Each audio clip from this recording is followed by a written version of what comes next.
Magandang araw mga kaibigan. Isa na lang video ang papakinggan natin mula kay Kaburnok.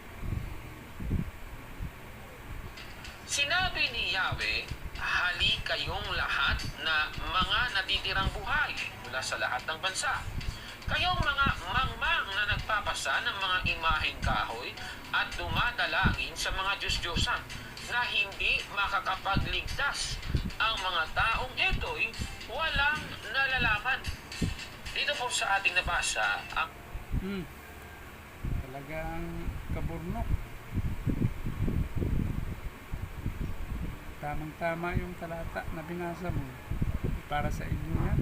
Kaso, nanatili lang kayong bulag at hindi inunawa ang salita na sinalita ng Diyos na sinulat naman ng mga propeta.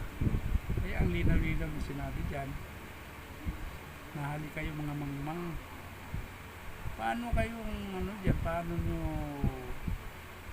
magagawa yan?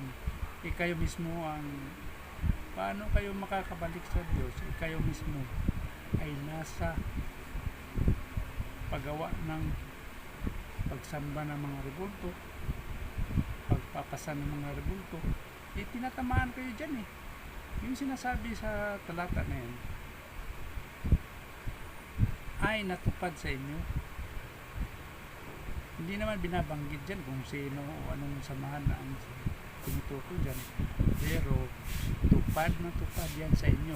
Isa kayo sa mga katuparan na binabanggit sa talata na yan, Kaburnok.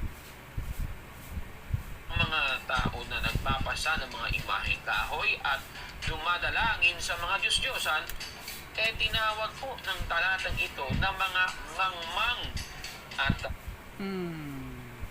Talagang mga mangmang. Yung ba naman papasanin mo, paglilingkuran mo, alagaran mo. Kaya tumpak na tumpak sa inyo ang talata na binasa mo. Sana hindi mo na binasa yan. in line with that, may